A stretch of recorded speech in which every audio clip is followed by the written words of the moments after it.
Bom, cara, que você achou esse agendamento aí para voltar. Muito bom, muito feliz aí. Para mim é uma alegria, porque tem um ditado antigo que diz: se você quer aprender alguma coisa, você ensina essa coisa para você poder entender como é que funciona, né? Então, eu precisei rever aqui os slides, tirei algumas coisas, coloquei outras, porque acho que é um tema muito importante e, pelo menos para mim, me instiga muito o conhecimento do terreno biológico, né? Perfeito. Show, show de bola. Vou fazer um registro aqui, agradecer a participação da doutora Andréia, que estuda muito nutrigenômica e temas ligados à saúde também. Então tá feito o registro. Antônio, bola é com você. Bom trabalho aí e que a turma depois consiga participar, né? Bem interativo aí. Então, beleza, Alexandre Melo, eu agradeço muito aí a oportunidade, a presença aí do pessoal aí, né, da Drica, Luiz Mata, Ionara, Emile, Viviane, H2 Quantum e Andréa Nunes. Eu agradeço muito a presença de vocês, para mim é uma satisfação. Quero dizer também a todos que, na verdade, né, eu sou um estudante de saúde desde 2009, 2010, quando eu tinha problema de colesterol alto e os médicos me prescreveram estatina e eu precisei de tomar Crestor durante 6 meses. Realmente baixou o colesterol, mas os custos, os efeitos colaterais foram muito altos. Então eu acabei achando que não era uma situação ideal nem sustentável. Então, resolvi que tinha que estudar isso daí, né? Descobri que o colesterol não é causa, mas é efeito, né?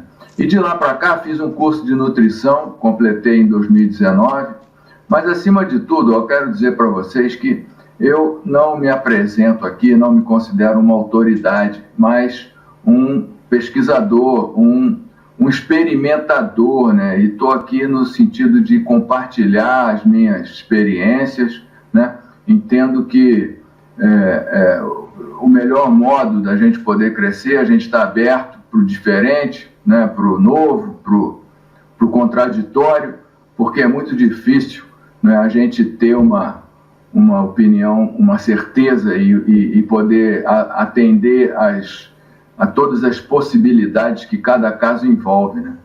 Então, vou compartilhar aqui a nossa apresentação, né? Terreno biológico, bases da saúde sustentável. Então, meu nome é Antônio Pitaguari, eu sou professor universitário, moro aqui em Foz do Iguaçu, né? Atualmente, eu estou ministrando disciplina de pensamento crítico, né, na Uniamérica. E eu tenho 2 avisos iniciais que eu considero importante aí de compartilhar com todos. Primeira coisa, pensamento crítico, né? Não acreditem em nada, tudo que eu estou dizendo tem sua validade, mas dependendo das condições, da pessoa, do momento, da situação. Então não tem nada absoluto, não tem nada definitivo. Então mantenha a consciência crítica. A gente pretende aqui apresentar esse conteúdo aí 45, 50 minutos, vamos deixar lá para o final, né, qualquer dúvida, qualquer ponto que vocês queiram trazer.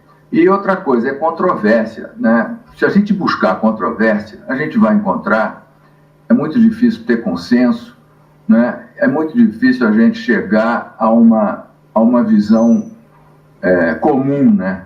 A visão comum, ela envolve a gente transcender o ego, a gente transcender as limitações aqui dessa realidade física, né? Então, é importante a gente estar atento à união, ao entendimento e à possibilidade de integração. Então, eu acho que esse é um ponto importante aí para a gente começar, né?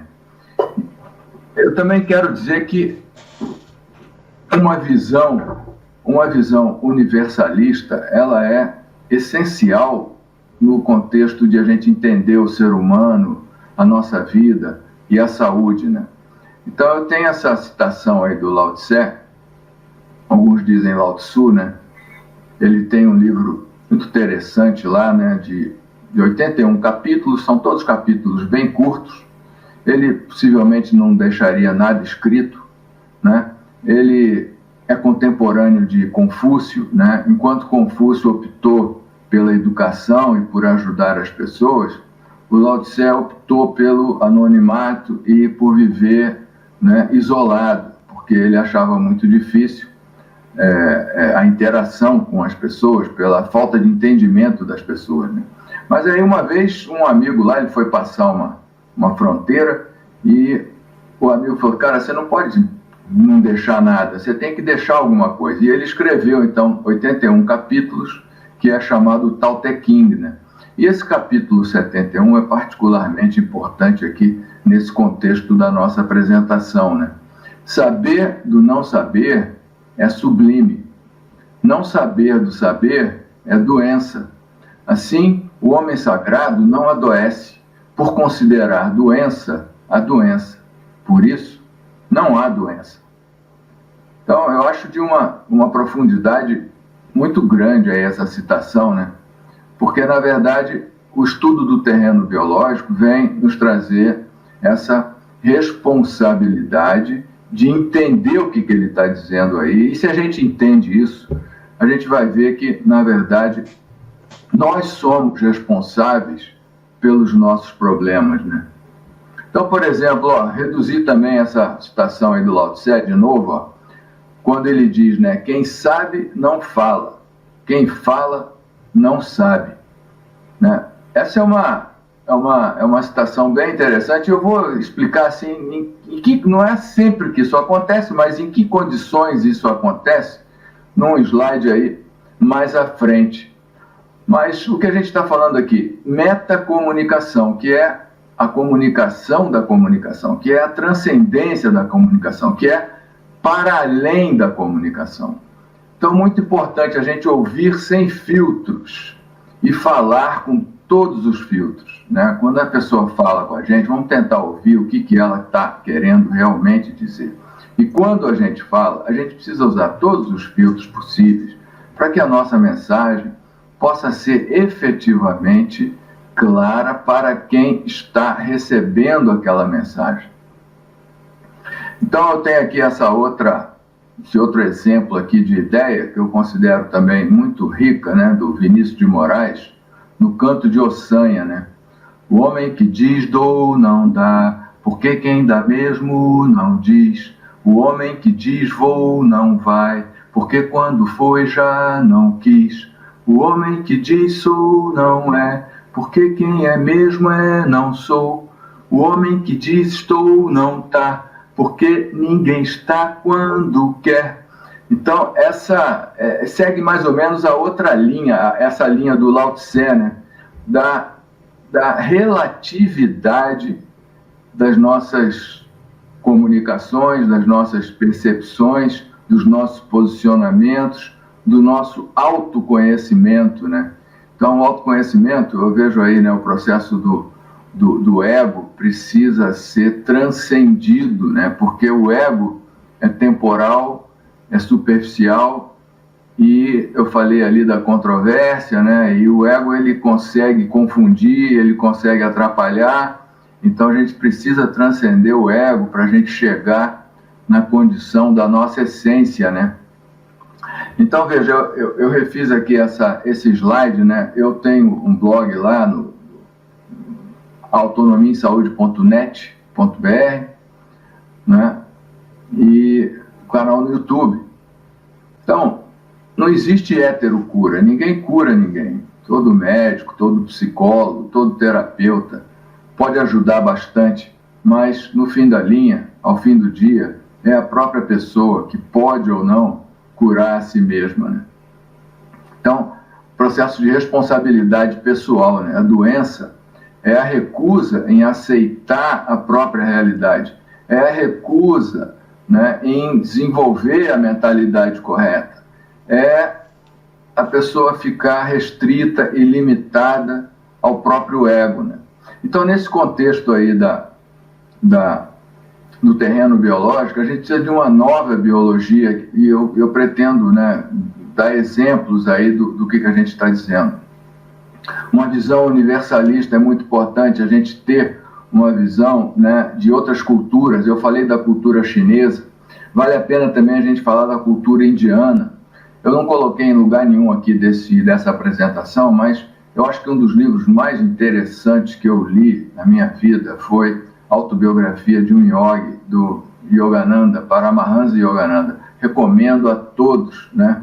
Por exemplo, o Steve Jobs, ele, quando morreu, ele deixou lá uma incumbência para o pessoal lá dele, era de dar um exemplar dessa obra para cada pessoa que fosse ao funeral dele, né?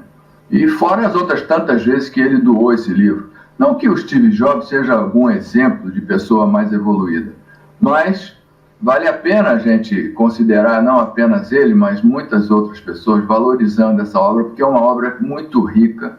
Então, a gente ter acesso a uma outra cultura, né? Então, além da cultura chinesa, além da cultura indiana, a nossa cultura ocidental também tem muito ensinamento válido e a gente precisa congregar aí, né, esse somatório para a gente poder entender bem o terreno biológico, porque ele não é apenas individual, ele é principalmente individual, mas ele também é coletivo, né? E uma observação aqui, ó, a gente precisa respeitar e ajudar quem necessita de ajuda externa, terapia e medicamento. A intenção não é piorar a condição de ninguém, mas veja, a mentalidade correta é a cura em si mesma, né? E essa citação aí também, que é uma das citações que eu acho que poderia representar melhor aí o esforço nosso que a gente faz em autonomia e saúde, né? Ninguém pode controlar os acontecimentos. O máximo que podemos fazer é responder a eles. Por isso, é essencial aprender a diferenciar entre o que podemos do que não podemos controlar. Onde então devemos procurar o bem e o mal? Não em eventos externos incontroláveis, mas dentro de si mesmo, nas escolhas pessoais. Então, na medida em que o controle que a gente tem sobre os fatos, sobre o que acontece fora da gente é mínimo, né? Então, o único controle que a gente tem é sobre a parte interna. Uma citação do Rumi também é interessante, ó. Eu era inteligente, queria mudar o mundo. Agora sou sábio, quero mudar a mim mesmo. Então, o mais importante é você mudar a si mesmo, porque ninguém dá o que não tem e a gente precisa entender que as pessoas estão fazendo o que elas podem, né, e reagir a elas, de certo modo, é a gente estar projetando as nossas próprias limitações. Então, a gente precisa, né, acima de tudo, aprender a lidar consigo mesmo, porque tudo que a gente busca, né, na verdade, está dentro de nós mesmos, né? E aqui, ó, quando a gente está falando da comunicação, para deixar mais claro aquela história ali de quem fala não sabe e quem fala não sabe, essa ideia aqui da janela de Overton, né? A janela de Overton, ela é muito interessante porque ela mostra aqui, né, as limitações daquilo que é possível de ser entendido, né? Então, fora dessa janela é proibido, né?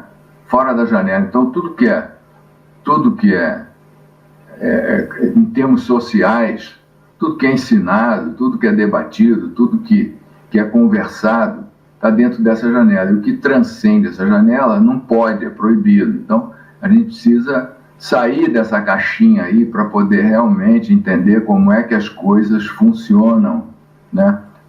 Como é que as coisas funcionam. E para a gente ver isso melhor, ó, eu acho que esse slide aqui do Estágios do Desenvolvimento do Homem Adulto, do Robert Keegan, né? Ele vai mostrar, né,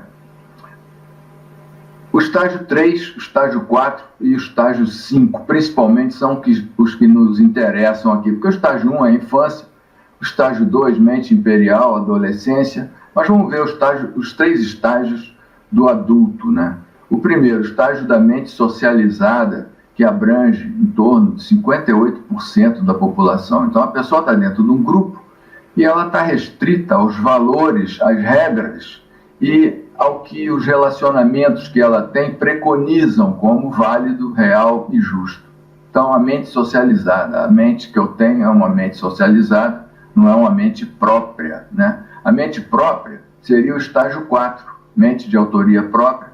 35% da população, a pessoa consegue ter uma identidade e fazer escolhas para além daquele grupo com o qual ela interage, então ela tem uma identidade, né? E no quinto nível, 1% da população, a mente autotransformada. Então ela tem muitas identidades e ela consegue interagir com os paradoxos. Então, vamos ver aí, ó, o Confúcio seria esse cara da mente própria.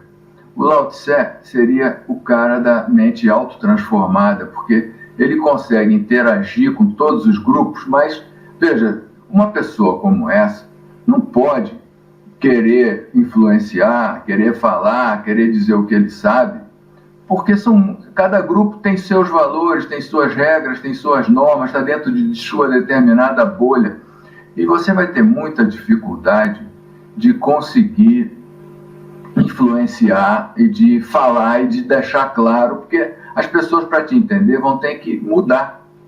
E você sabe que você não pode mudar os outros. Apenas eles podem mudar a si mesmos. Então, você pode dar dicas, você pode, né? Mas, veja, não é uma coisa simples. Então, é muito importante a gente ver. Então, dentro do grupo ali, ó, quando você está no terceiro estágio, é claro que quem sabe vai falar, porque é obrigação. O professor está lá, ele vai dar aula, ele vai falar o que ele sabe. Mas lá no quinto estágio, aquele que realmente entendeu, ele sabe da dificuldade que é para entender e ele não vai forçar, porque o estupro evolutivo não funciona. Você não pode forçar as pessoas a evoluírem e elas precisam evoluir por si mesmas, né? Então aqui, ó, a gente chega na ideia da teoria do germe versus a teoria do terreno. Então, a teoria do terreno biológico tem como contrapartida a teoria do germe, né? Eu tenho essa citação aqui do Rudolf Virchow, que é o fundador da patologia moderna, né? Ele demonstra, né, que as células doentes derivam das células sadias de tecidos normais. Só a vida por meio da sucessão direta. Então, olha só o que ele diz: se eu pudesse viver minha vida outra vez, a devotaria a provar que germes buscam seu habitat natural, tecido morto, em vez de serem a causa de tecido morto. Em outras palavras, mosquitos buscam a água estagnada, mas não provocam a estagnação do ambiente.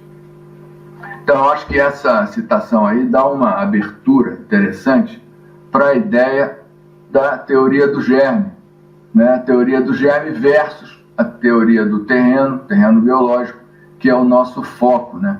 Eu tenho um artigo que está em desenvolvimento, ainda não publiquei lá no blog, mas que ele abrange, ó, o aviso inicial, que é mais ou menos isso que a gente fez até agora, né, junto com a introdução, um breve histórico, vamos ver um pouquinho à frente, o que é a teoria do germe, o que é a teoria do terreno, um quadro comparativo entre as duas, né, a ideia de células-tronco como algo semelhante, né, às microzimas, que a gente vai ver aí em seguida. Ó, microzimas é o termo utilizado pelo Béchamp, Antoine Béchamp, né, para a mínima partícula de vida, né, não é a célula, seriam as microzimas, a relação com o microbioma, né, o espaço mais efetivo para a teoria dos germes, né, o terreno biológico, a condição de coletividade, a otimização do terreno e observações finais. Então, a gente vai procurar em seguida seguir um pouco isso daí, ó. Essa figura aí da teoria do germe, né, relacionada a vacinar o peixe, enquanto que na teoria do terreno a gente vai pensar na limpeza do tanque, né? E esse livro ali eu mencionei na última vez, The Invisible Rainbow, né? A History of Electricity and Life, Arthur Furstenberg. Então, o que ele fala, né? Ele fala que toda grande alteração na vida humana com processo elétrico, processo eletromagnético, né? Quando foi instalada a rede elétrica, 1914, 1915, logo em seguida a gente teve, né, uma pandemia. Depois, com os radares, outra pandemia. Agora, possivelmente, né, com o 5G, né, o primeiro local de teste efetivo de 5G parece que foi lá em Wuhan, na China, onde surgiu aí o coronavírus, né? Então é interessante a gente ver, né, que a gente sabe pouco do processo de contágio, do processo, do que está por trás aí, do que está levando a essa nossa pandemia, né? Então eu acho que é uma literatura interessante aí para abrir outras dimensões de entendimento e de explicação para essa problemática que a gente está vivendo, né? Muito bem, história da teoria do terreno. Teoria do terreno e teoria do germe estão entrelaçadas, né? A história das duas, né? Então eu tive acesso, através desse livro, eu vi num site Whale, até hoje tem um site muito interessante para trabalhar com temas controversos, e ele me apresentou esse livro aí, ó. Esse livro é um livro que, na verdade, é a União, né? O editor aí juntou duas obras, Béchamp ou Pasteur, né? Um capítulo perdido na história da biologia. Então, a primeira obra é da Ethel Hume, né? Ela fala do mistério da fermentação, as microzimas e o culto ao micróbio. E tem uma outra obra que é o prefácio, né? Pasteur, plagiarista, impostor, a teoria do germe explodida. Então, se vocês lerem aí essa sinopsezinha aí que tem, é muito interessante para mostrar, né, o processo político da época, né, Pasteur e o Béchamp, né, e como é que foi que o Pasteur fez para preponderar e para fazer com que o Béchamp tivesse sido esquecido, né? Eu li também uma outra obra, está aí do lado, ó, em português, de 1926, ó, O Mistério da Bacteriologia Desvendado, a obra de Béchamp, do Heitor Gracie. Foi traduzido do francês, né, e publicado em São Paulo, em 1926, que dá também essa mesma história aí, com uma visão de uma outra pessoa, né, relatando essa situação, né. É interessante a gente ver o seguinte, que o Pasteur era alguém muito político. Quando ele morreu, ele pediu ao neto dele que nunca deixasse o material, as notas, as anotações dele vissem a público. Só depois da morte do neto, né, que um pesquisador teve acesso e que fez um estudo e que também publicou. Quem procurar aí vai achar, depois eu posso até passar aí os detalhes da publicação, né, um artigo que mostra, né, as inconsistências, as falhas, os problemas todos que o Pasteur teve, né,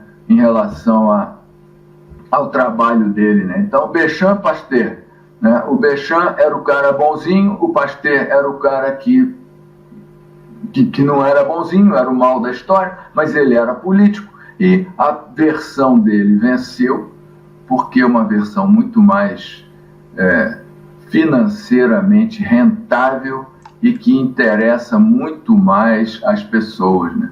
A gente vai ver aí na história da medicina, né, o relatório Flexner, 1910, nos Estados Unidos, né?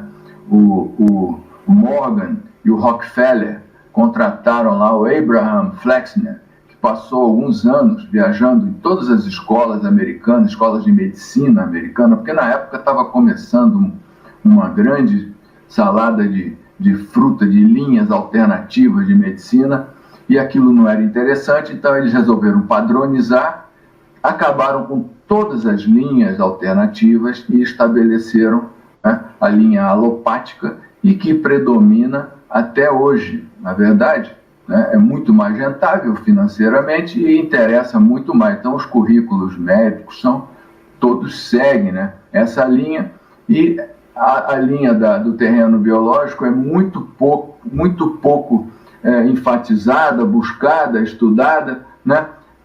Eu coloquei aí embaixo à direita, ó, Antoine Béchamp, né, com a ideia da microzima. O Gunther Anderlein seguiu também essa linha e denominou essa mini partícula, né? A gente está dizendo ali, ó, ciclogenia bacterial, né? A célula não é a menor unidade de vida. Então, para o Béchamp era a microzima, para o Anderlein, o protite, para o Reif, né? Ele não usou algum termo assim, mas o Reich, William Reich, muitos devem conhecer aí, chamou de bions, e o Gaston Nessin chamou de somatide. Todos eles foram desconsiderados pela ciência convencional, pela linha oficial, pela medicina oficial, né?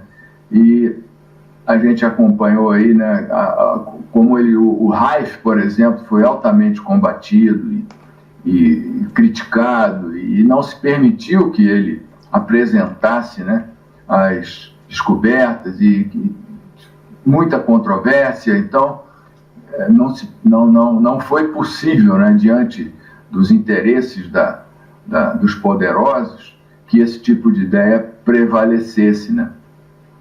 Então a gente vai ver aqui na teoria do germe e na teoria do terreno o relacionamento simbiótico benéfico contra a deterioração do terreno biológico. Não se deve à intenção perversa dos micróbios, mas à necessidade de sobrevivência. Nas fases iniciais da interação, sobrevivem no sangue com funções benéficas à saúde.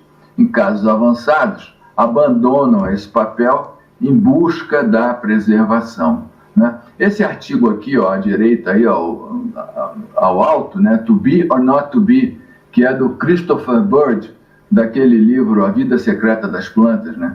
É muito interessante que ele coloca aí essa abordagem, né? A história dos organismos microbiais pleomórficos.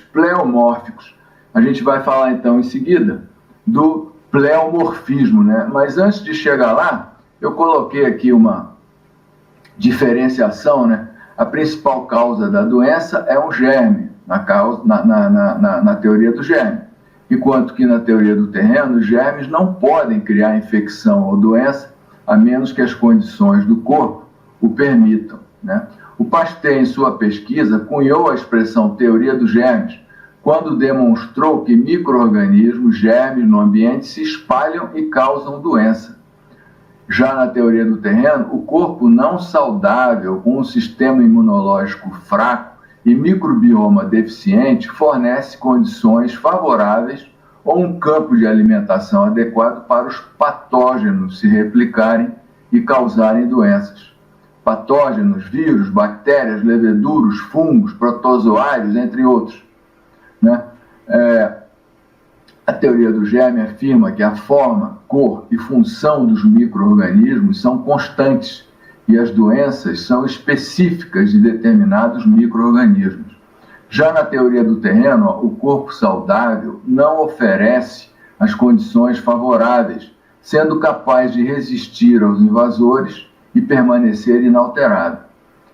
Enquanto na teoria do germe a vacinação é o melhor método de proteção disponível, né? Enquanto os produtos farmacêuticos são os métodos de tratamento adotados no lucrativo modelo atual de saúde e doença adotados pela saúde pública atual. Já na teoria do terreno, o corpo, quando não está saudável, não tem defesa contra os patógenos, né? O corpo, quando não está saudável, não tem defesa. Já o corpo estável e bem nutrido conta com um terreno saudável capaz de impedir a proliferação e equilibrar micro-organismos patogênicos. Então a gente vê aí, por exemplo, a questão das gripes, né? Quem pega, quem não pega, o próprio coronavírus, alguns pegam, outros não pegam, por quê, né? O que está por trás disso? Então essa ideia do pleomorfismo e monomorfismo é interessante, né? Germes, vírus, fungos, parasitas apenas se desenvolvem em corpos tóxicos. Microzima seria a menor essência da vida, né? E que se transforma em vírus, bactérias, fungos, parasitas, dependendo das condições de impropriedade do terreno. Então, a causa de toda doença é uma toxemia celular, né?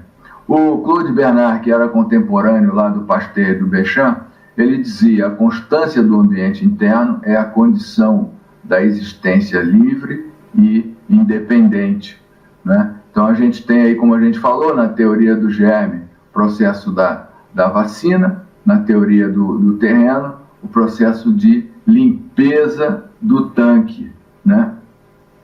E aí as diferenças aqui, ó, monomorfismo e pleomorfismo. Então, o monomorfismo, micróbios, independente do tipo e espécie, são imutáveis. O pleomorfismo, a gente vai ver a condição da geração espontânea, que foi muito combatida pelo Pasteur, que dizia que eram os germes que estavam presentes no ar, né? No monomorfismo, ó, cada tipo produz uma doença específica. Já, né, no pleomorfismo, a substância da vida não é destrutível, né? A gente parte da lei da conservação de energia. A energia da vida não surge do nada, do nascimento, e nem desaparece com a morte. Então, no monomorfismo, o sangue e tecidos são estéreis quando em condições saudáveis, né? A gente viu já recente, né, a descoberta de microbiota no sangue, né? Então, o pleomorfismo, no pleomorfismo, as microzimas estão presentes em todos os ambientes, no ar, no solo, em todos os seres vivos, plantas e animais. No vinho, se transformam em células de levedura que o comem e fermentam. Então, monomorfismo, as doenças surgem quando bactérias vêm de fora e atacam o corpo. Então, pleomorfismo, a característica biológica essencial das microzimas, criação de células por síntese de vibriones, vírus, bactérias e fungos pelo processo evolutivo do pleomorfismo. Aqui a gente tem, então, uma síntese aí da teoria do germe e a teoria do terreno, né? Sintetizando aí, né, a abordagem defendida até hoje e preponderante do Pasteur contra a teoria do terreno celular, terreno biológico, né, até hoje não aceita, e a gente precisaria de começar a pensar em como isso pode ser melhor desenvolvido, né? Então, a síntese, ó, doenças resultam de micro-organismos externos, na teoria do terreno, resultam de micro-organismos intracelulares. Micro-organismos são as causas das doenças no germe. No terreno, micro-organismos se tornam patogênicos quando a saúde do organismo se encontra comprometida. A saúde do terreno é o agente causal primário. No germe, micro-organismos devem ser combatidos. No terreno, micro-organismos intracelulares são a base do metabolismo. Micro-organismos têm função constante contra micro-organismos têm função variável, conforme demandas do metabolismo do hospedeiro. Micro-organismos têm formas e cores constantes. No terreno, micro-organismos alteram formas e cores conforme o terreno. Micro-organismos apresentam estrutura biológica fixa, que é o monomorfismo. Micro-organismos apresentam estrutura biológica variável, que é o pleomorfismo. Cada doença tem relação com micro-organismos específicos. No terreno celular, cada doença tem relação com condições específicas. Doença pode acometer a qualquer um, enquanto a doença se desenvolve em condições não saudáveis. Prevenção requer defesas, prevenção requer saúde. Agora aqui, ó, como otimizar o nosso terreno biológico. Eu acho que todo mundo aí, todo mundo que está aqui já analisou, já pensou e conhece, né, todas essas diversas variáveis, né? Mas vale a pena enfatizar, né? Mente saudável, corpo saudável, né? Todo problema de saúde começa a partir de uma mentalidade imprópria, inadequada, imprecisa, em que não reconhece a realidade de si próprio no contexto em que a gente vive, né? Então, mente saudável, corpo saudável. O excesso de estresse, então, a gente vê, né, no caso da nutrição, né, a digestão começa na fase cefálica, né, na fase cefálica. Então, quando a gente vê o alimento, quando a gente pensa em comer, o que a gente está pensando vai influenciar em como aquele alimento vai ser assimilado. Se a gente come algo que não é bom, pensando que vai fazer bem, é melhor do que comer algo bom na dúvida ou inseguro. Tem um livro, né, O Mito da Dieta, onde um médico inglês mostra, né, o estudo que ele fez com 20 mil irmãos gêmeos, e invariavelmente o irmão gêmeo que não faz dieta tem mais saúde do que o outro irmão que é preocupado com dieta. Então, a preocupação, a necessidade, né, o estresse da dieta é um problema. Nem precisa comer aquilo que a gente gosta, aquilo que a gente sente bem, né, e aprender a não comer aquilo que nos faz mal, porque nos faz mal, a gente sabe que faz mal. Então, não atender com a alimentação necessidades outras que não sejam as necessidades alimentares. Necessidades emocionais, carências devem ser atendidas nas suas dimensões específicas. É muito fácil de falar, muito difícil de fazer, mas é algo a ser desenvolvido. Uma coisa que eu tenho estudado bastante, tenho feito uma tradução também, aí, como viver de luz, né? Atualmente são milhares de pessoas no planeta, né, que vivem sem alimento. Isso pode parecer um absurdo total, mas é possível, é viável, é muita gente que já foi estudada, que já deu depoimento e tal, já se estudou devidamente, já se retirou toda a possibilidade de fraude.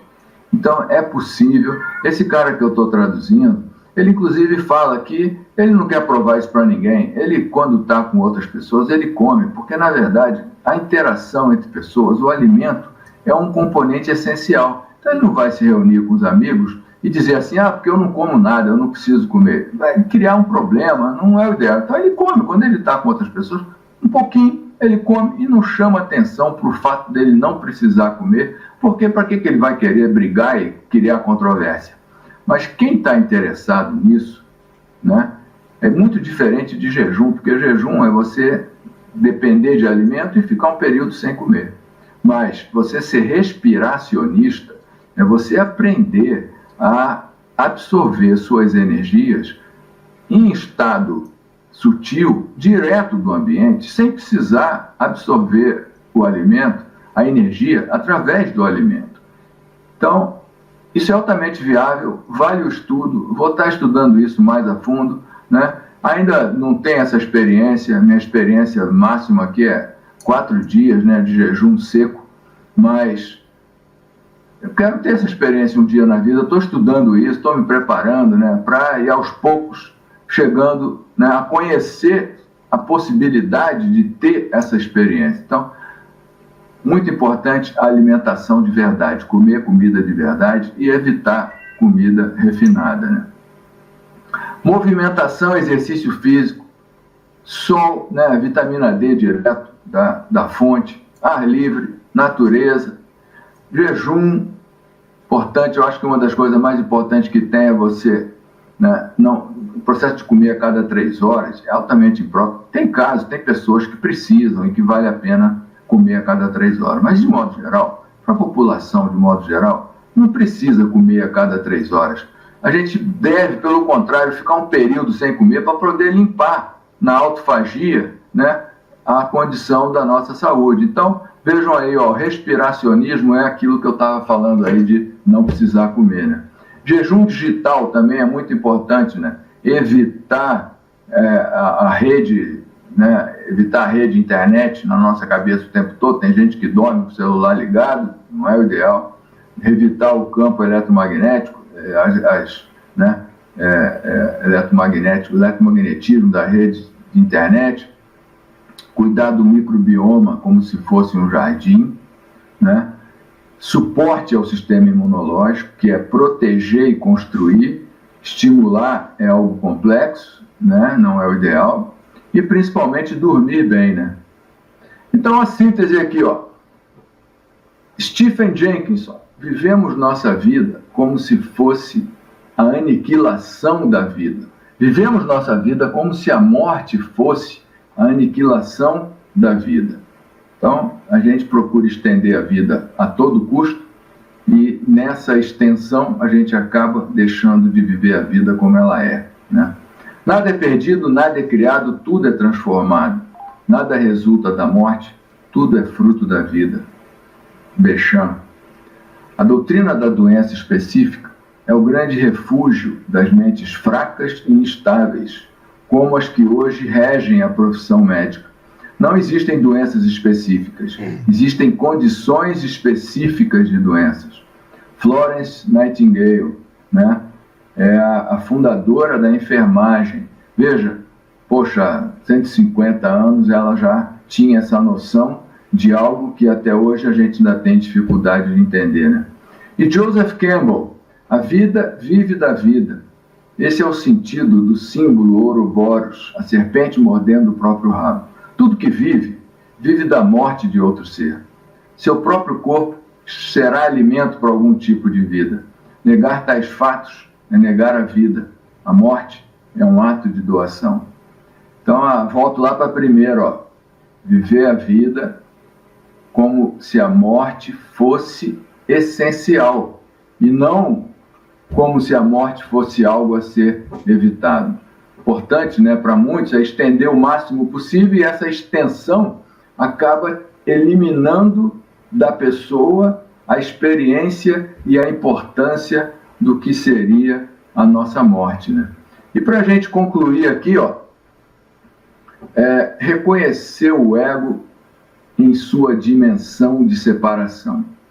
Então vejam, o ego é uma ferramenta, mas ele deve ser aos poucos, né, dispensado, né? Porque o ego é o que nos separa de nós mesmos. O ego é finito e a manifestação do ego é sempre uma projeção de nossas incompletudes e limitações.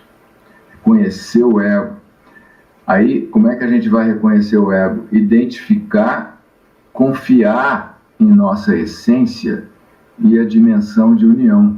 Porque quando a gente transcende o ego, quando a gente se manifesta através do nosso self, do nosso eu superior, da nossa consciência, né, a gente tem a possibilidade de real união.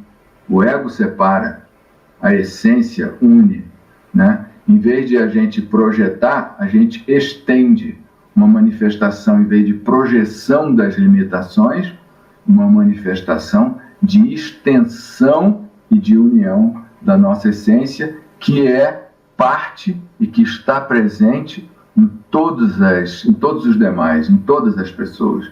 Todos temos uma origem, uma essência comum. E seria muito importante a gente passar a vivenciar essa união, né, que é a essência do verdadeiro amor, né? Então, a mentalidade disposta para a doença resulta da recusa em aceitar a realidade como ela é. A gente falou isso no início. Quem necessita de cura simplesmente ainda não compreendeu que a mentalidade certa é a cura em si mesma. Respeitar e ajudar quem necessita de ajuda externa, terapia e medicamento, né? Precisamos respeitar e ajudar essas pessoas, né? Elas não estão prontas para entender o que a gente acabou de dizer aí no 3 e no 4, mas a gente precisa ajudar. A intenção não é piorar a condição de ninguém, né? Então, pessoal, eu acho que era isso que eu queria passar para vocês. A gente viu aí uma breve exposição, né, da visão que eu consegui desenvolver sobre teoria do terreno biológico, né? Eu acho muito importante a gente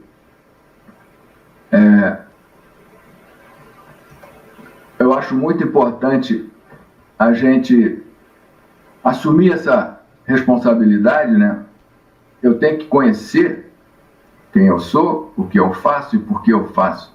Então a gente precisa assumir essa responsabilidade pela nossa própria mentalidade, né? A nossa cultura, a nossa tecnologia, né? A pressa, a correria, isso nos faz buscar fora, grande parte das vezes, respostas rápidas para os nossos problemas interiores, né? Então, eu acho que era isso que eu queria passar, dividir, compartilhar essa necessidade de desenvolvimento da responsabilidade pessoal, né? Porque eu vejo que é uma coisa que está muito premente hoje em nossos tempos, né? Essa pandemia trouxe aí, pelo menos no meu modo de ver, né, essa necessidade de entendimento, né? E a gente precisa se unir através de compartilhar esse tipo de experiência. Então, eu queria ouvir de vocês aí o que vocês acharam, o que vocês estão pensando, que contribuições vocês teriam aí para a gente ampliar essa visão do terreno biológico. Show de bola, Antônio. Mais uma instigante palestra, né? Acho que é a palavra que tá aí, né? Que você trouxe aí, né? Nessas duas apresentações, né? Eu vejo assim, só para dar uma escuta, né? Eu vejo que essa questão do paradigma, o paradigma que se oficializou, né? Que a gente vem aí, o mainstream, né? Essa coisa do materialismo, que por sucedâneo também se fala do individualismo, as pessoas se percebem isoladas, né? Então, tudo que não é o eu é ameaça, é o inimigo, né? Então, é curioso como esse enfrentamento do terreno biológico, esse reposicionamento da responsabilidade, né? Como é que isso como é que isso afeta essa visão monolítica desse paradigma materialista e de que estamos todos separados, né? No campo mais sutil, no campo energético, não estamos separados, né? Essa nossa participação compartilhativa, né? Dessa vida humana, dessa existência, né? Se há vida, estamos em conexão, né? E estamos em conexão com a vida que nos habita, né? Aí como é que você vai desenvolver uma mentalidade belicista, individualista, se a vida te habita, né? A descoberta da microbiota, olha que legal. Esse pleomorfismo, dada essa hipótese, né? E as validações dessa hipótese, né? O quanto que isso daí mexe, né? Na cabeça das pessoas, a doença ainda é entidade.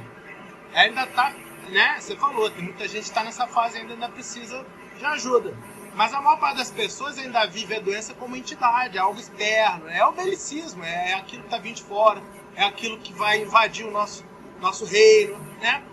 Quando, na verdade, você está plantando errado o seu jardim, meu amigo. Você é dedo verde ou é dedo marrom? Né? O que você planta morre ou o que você planta em si mesmo floresce, né? Quem consegue, cara, fala pra mim, quem consegue hoje em dia viver com essa responsa no colo, né? Você falar pro cara assim, como tem aquele livro, Rutger Dawkins, né? Que é a doença como o caminho, né? Então você precisa adoecer para aprender sobre si mesmo e tudo mais. Isso dá um nó, né?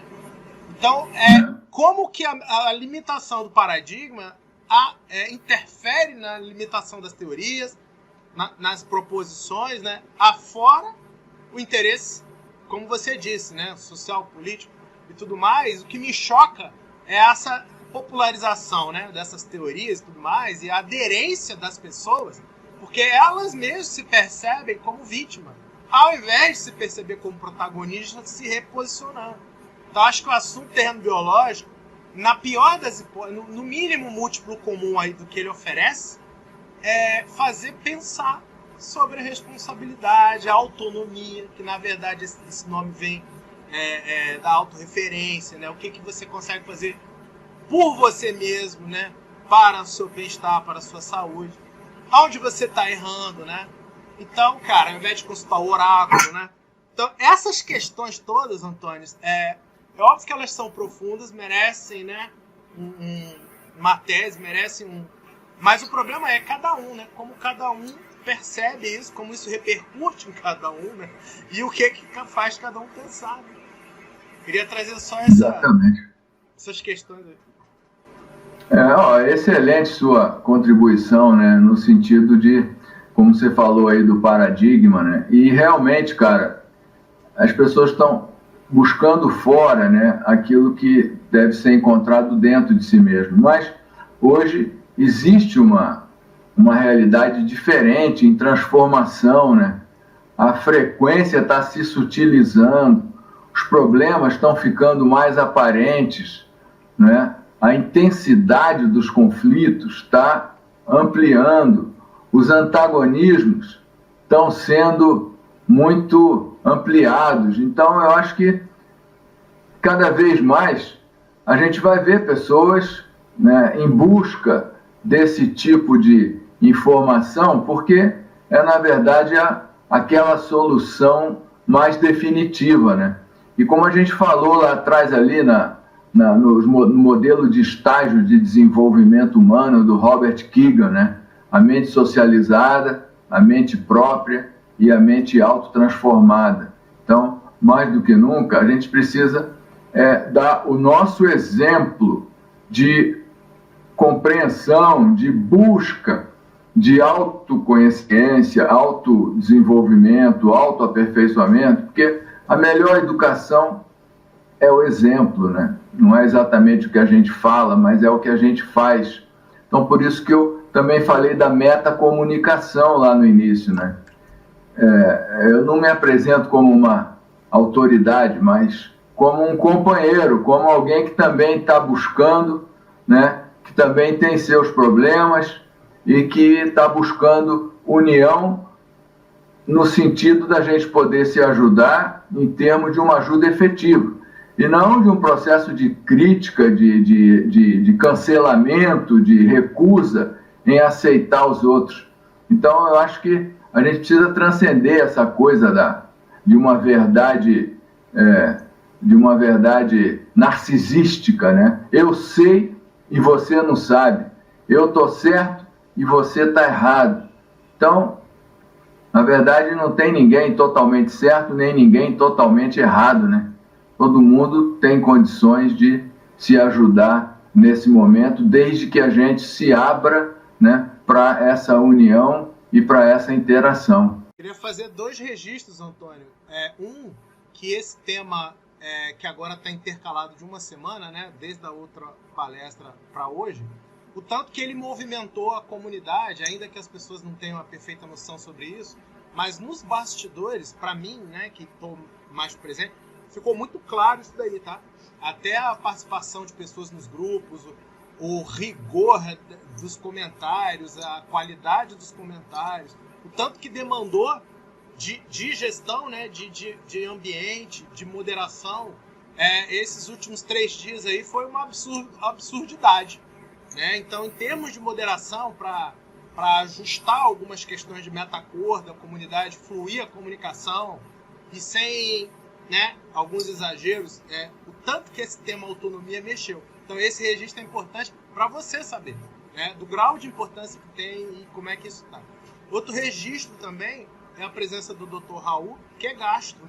Então, estou muito curioso aqui para ouvi-lo, exatamente porque você falou muito da microbiota, você falou muito dessa coisa do microzima, essa questão do pleomorfismo, né? Queria saber, consultar aqui, aproveitar a presença do Raul, se ele estiver disponível para falar, não sei se ele está jantando ou não, mas queria ouvi-lo, fiquei bastante curioso aqui com a presença dele. Então é isso, pessoal, encerrei minha fala. Vamos lá, muito bem. Realmente, eu acho que essa questão que foi colocada dessas duas teorias, realmente algumas questões a gente começa a perceber a importância realmente de ter uma visão um pouco mais ampla de todo esse universo, né? A gente tem visto agora realmente na literatura especializada, as pesquisas têm avançado na área de microbioma, né? Eu acho que é uma área que a gente ainda tem muito a conhecer, né? A gente esteja ainda descobrindo a ponta do iceberg, né, em relação a isso, né? E um tema que também agora que talvez também trabalha um pouco essa questão é a epigenética, né? Sabe que a genética não é um determinismo, né? Grande parte dos cânceres em si, cerca de 10, 15% no máximo dos cânceres tem origem genética. A outra toda é a interação com o ambiente, né? Envolve N fatores, alimentação, hábitos de estilo de vida, vários fatores que se combinam ao longo do tempo, né? Então, a gente vê a importância e também, e esse conhecimento agora melhor do microbiota, também acho que ajuda a gente ter uma visão mais realmente que não basta simplesmente você ter a presença de um germe para que uma coisa aconteça, né? Precisa que haja um ambiente propício para que certas doenças se manifestem. A infecção hospitalar parece que é uma infecção do outro mundo. Na verdade, é uma infecção que um ambiente, o próprio organismo do paciente fragilizado por uma longa internação acaba propiciando para que isso aconteça, né? Por exemplo, né? Essa interação dessas diferentes variáveis individuais e do organismo acaba propiciando para que realmente a doença então aconteça, né? Ou se manifeste, né? De qualquer forma, né? Muito legal a abordagem, doutor Raul, porque realmente nós não somos um indivíduo, nós somos uma coletividade, né? E o microbioma vem mostrar isso para a gente, né? Então, a gente tem, né, a microbiota por toda parte no corpo, né?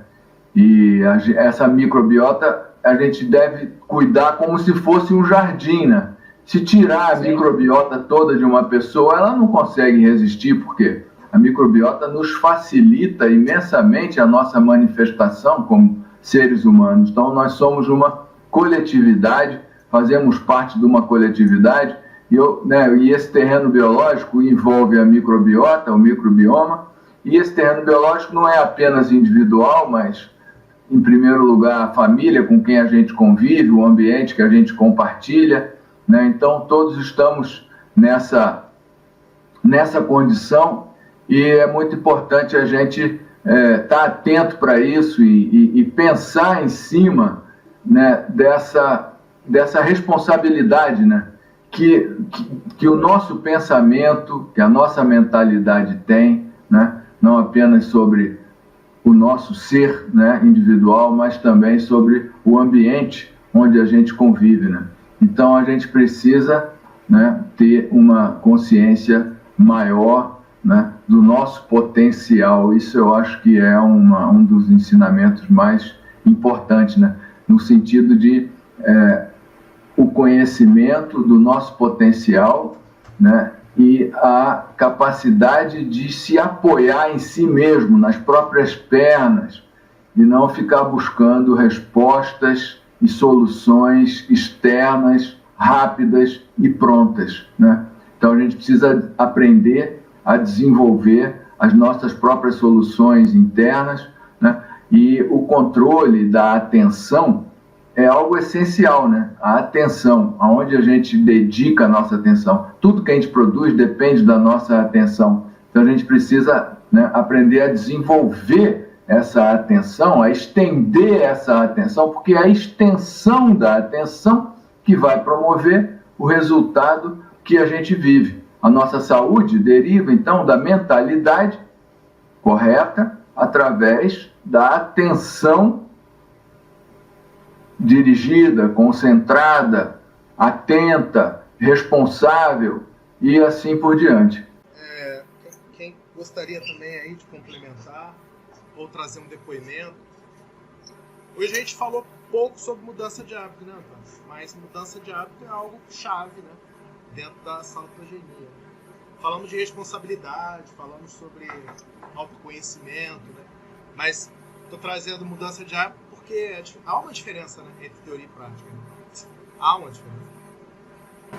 Então, eu quando estou falando de atenção, né, engenharia da atenção, de certo modo, estou procurando mexer com os hábitos, né?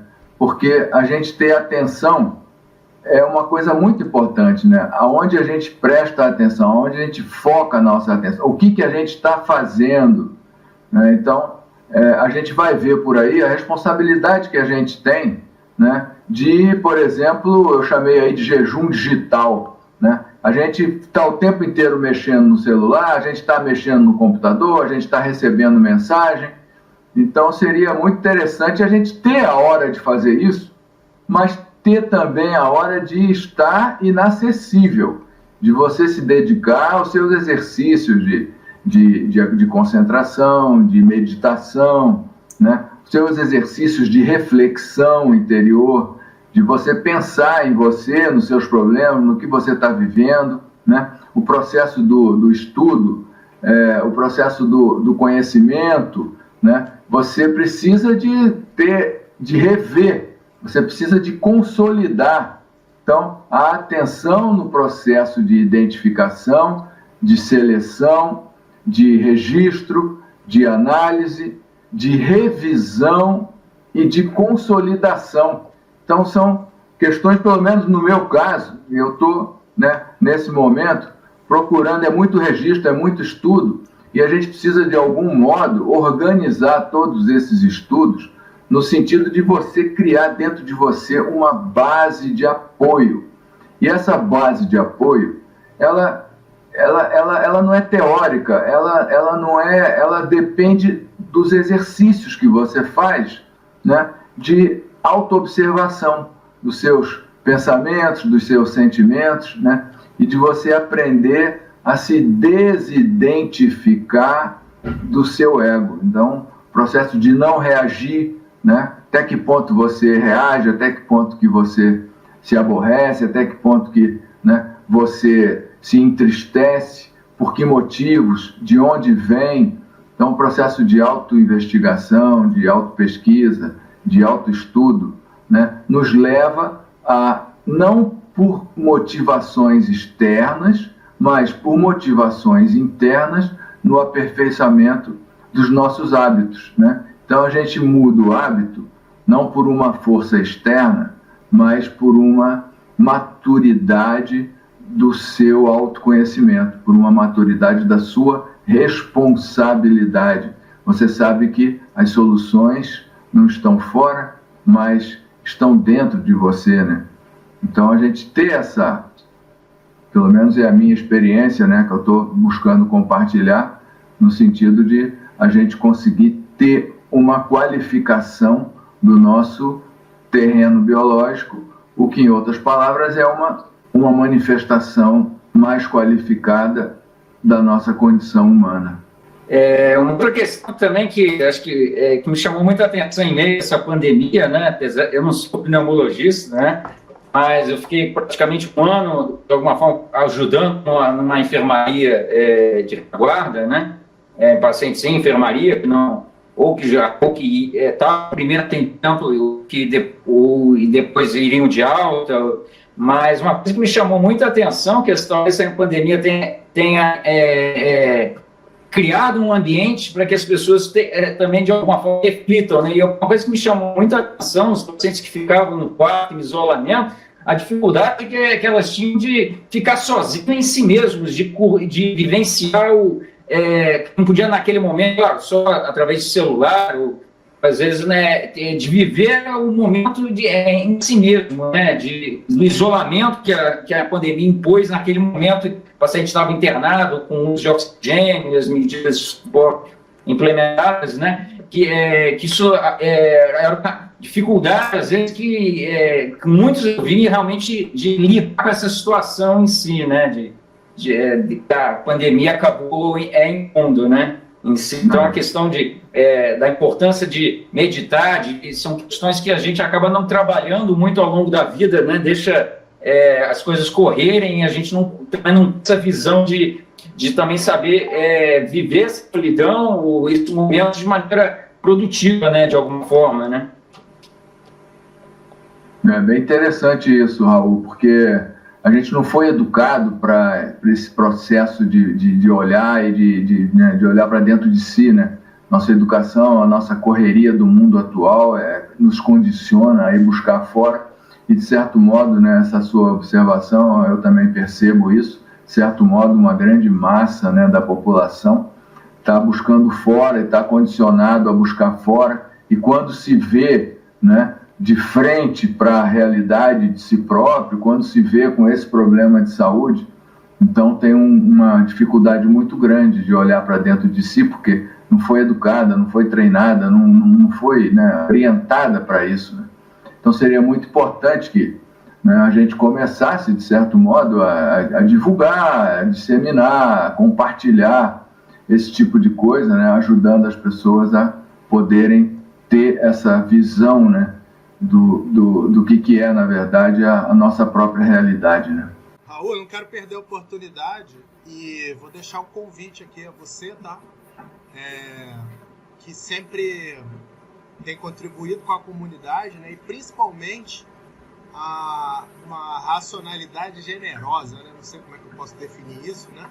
Porque é sempre generoso quando a gente responde dúvidas alheias, quando a gente tem essa motivação genuína por detrás, né? Isso diz muito a respeito da comunidade integrativa e isso nos fala muito intimamente, né, dentro da nossa realidade, porque é para isso que a gente criou a comunidade.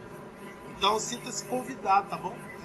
A hora que você quiser participar, fazer uma palestra, falar de algum tema que você está... Hoje você falou de um tema muito legal e não é a sua área, essa questão das pessoas lidarem com o seu autoconhecimento. Olha que legal, um tema novo, um tema original do que você está falando, ou outros temas do seu dia a dia, tá bom? Sinta-se convidado, beleza? Perfeito, com o tempo, agora eu saí da vivência agora no modo Covid, né, graças a Deus, e estou reorganizando minha dinâmica agora dentro desse novo momento agora, né? Show! Beleza, maravilha. Gente, temos aqui mais 1 minutinho, 2 aí para um último registro, um comentário, participação, um love back. Ionara, você não pode faltar, Ionara, na gravação, querido. Eu estou aqui. Na verdade, né, mais uma vez encantada aí, né, com o Antônio, sempre maravilhoso, pontual, demais da conta, né, como a boa mineira fala, né, demais da conta, uai.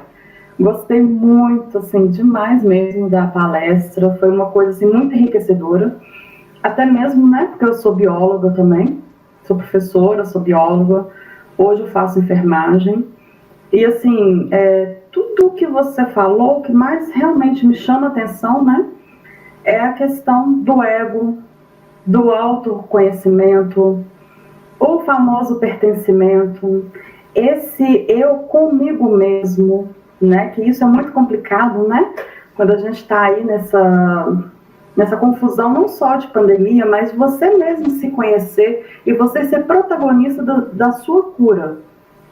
E isso as pessoas, né, parece que ainda está usando uma viseira, né, as pessoas não conseguem entender que quando ela começa a olhar para si próprio, ela consegue resolver tantas coisas, principalmente a saúde, principalmente o terreno biológico, ela consegue fazer as mudanças de hábitos necessárias, né? E essas mudanças de hábitos não é por obrigação, é por amor próprio, é por amar a si mesmo.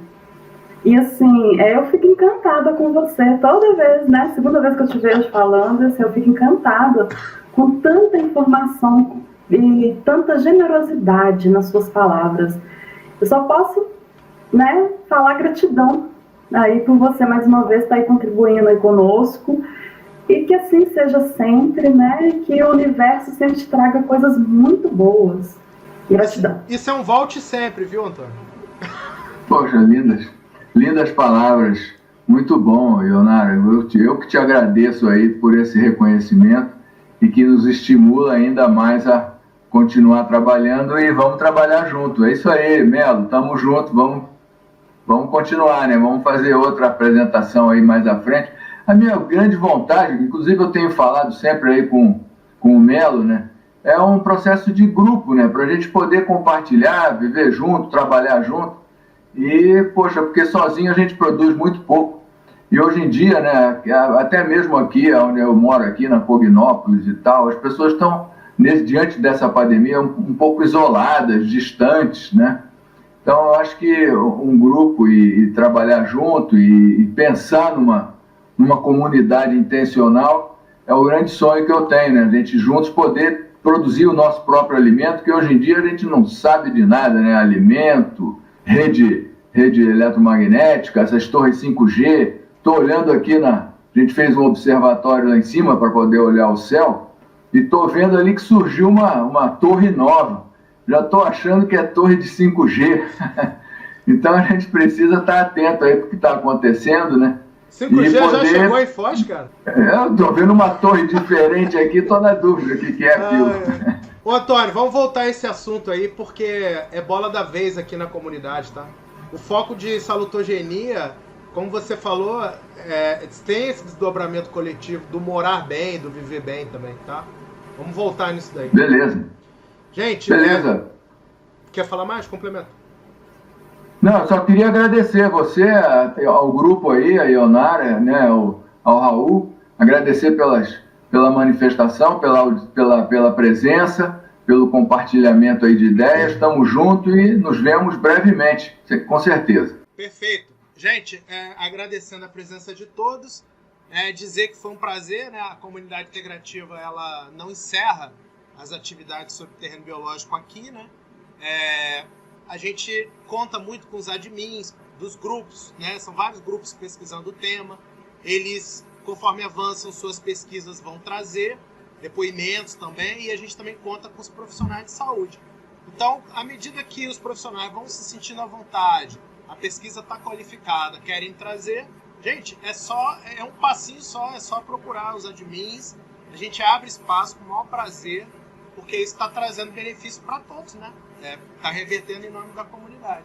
Então, gratidão. A palestra foi gravada, depois a gente vai editar e vai colocar no ar, no YouTube da Rede Sinergia, que é onde estão todo o nosso acervo, todo o nosso material. Gratidão, pessoal. Um abraço, até a próxima.